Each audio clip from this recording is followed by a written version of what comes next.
If you're based in Sydney and looking to buy an investment property, but you feel hesitant about going too far from home, then this is something you really need to hear. Because this isn't just about buying a property, this is your foundation for passive income, your road to financial freedom, your future flexibility. And once you commit, there's no undo button. So being cautious isn't hesitation, it's actually intelligence. The real challenge is knowing how to move forward without exposing yourself to unnecessary risk. Because in property, most mistakes aren't made just because people act too slowly. They are made because people act without asking the right questions first. Almost every investment client from Sydney we work with starts in the same place. We don't want to go too far from Sydney. What if something goes wrong? This is our hard earned money. We can't afford to make mistakes. And that's completely understandable. One of our recent clients felt exactly the same.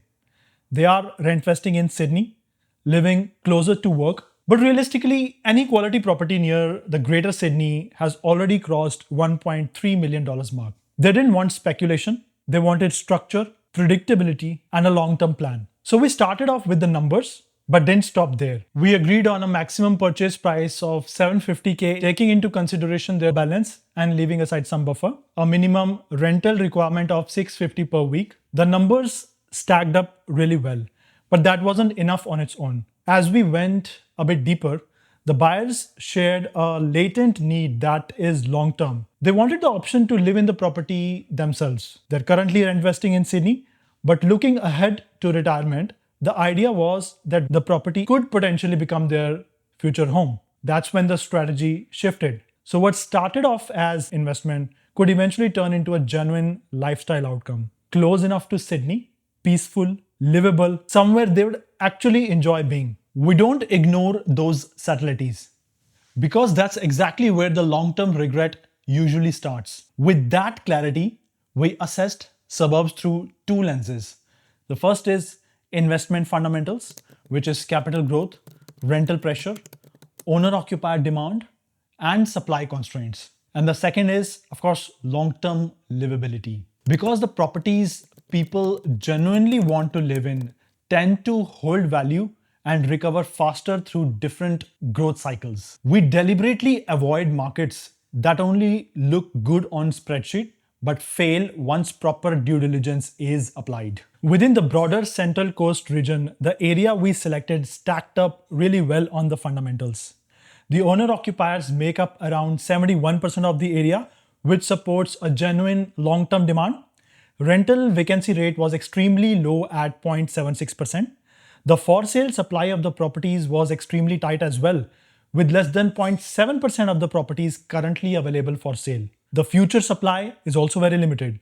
Only 15 new residential building approvals were passed over the last 1.5 years across more than 4,600 existing dwellings in the area, which comes out to be around 0.3%, and that is unusually low. On top of that, there is no developable land that could materially increase supply, and the area has no flood or bushfire overlays. But what really stood out was the long term performance. Over the past 5 years, the suburb recorded over 50% capital growth. Across 10 years, the values increased by over 125%. That means the average property more than doubled in value over a decade. And this wasn't a growth without the rental support. Rents also grew consistently, 29% over the past 5 years, 41% over the past 10 years. This confirmed two things. Owner occupiers were driving the long term demand. Rental income had kept pace. Beyond the data statistics itself, the broader region is seeing serious long term investment.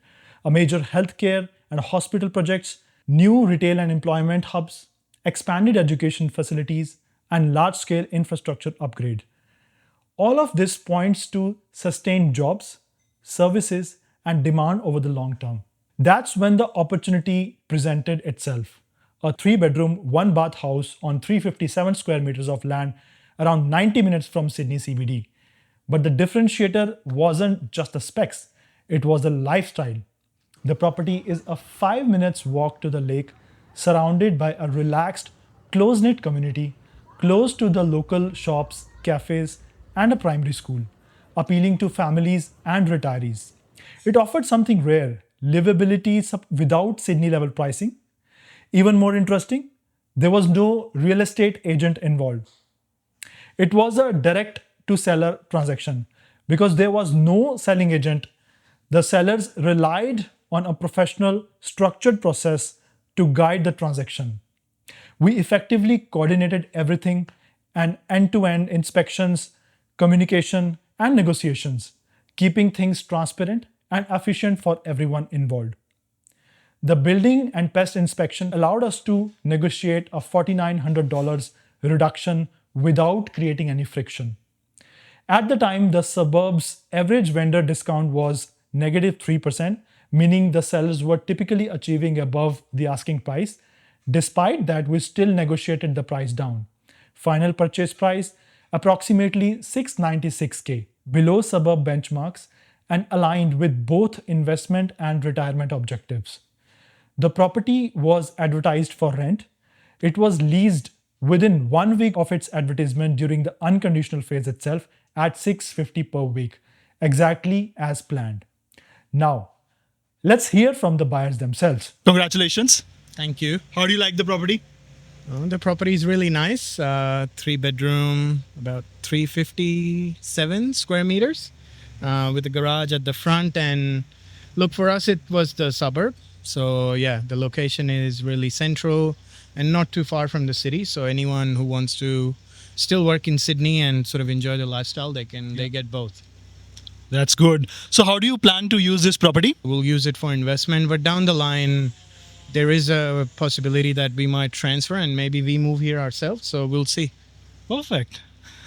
And how was your experience working with Four Quadrants Property on this transaction?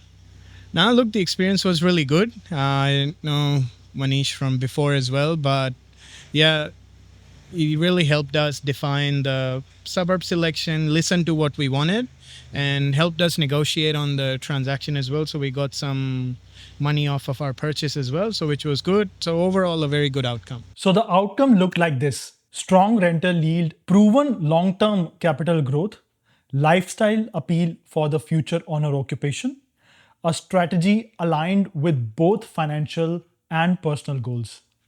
That's what happens when you stop buying properties and start designing outcomes. What we see far too often is people doing one of the two things. Either they stay paralyzed, waiting for the perfect property that never actually exists, or they rush into purchases driven by urgency, hype, or fear of missing out.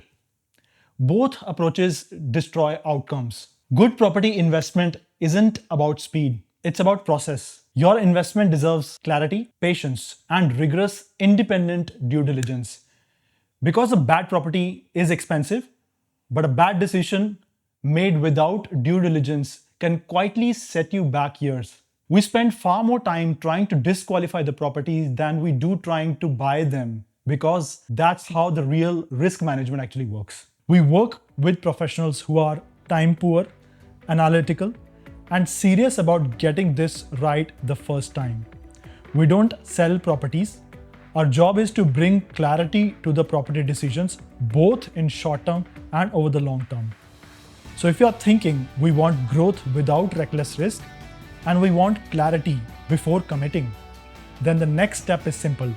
Book a no pressure discovery call with us. We'll review your position, map out what's realistic, and see whether a strategy like this fits your situation. If it does, great. If it doesn't, you'll still walk away clearer. The link is below this video. When you're ready, book the call and let's build something your future self will thank you for.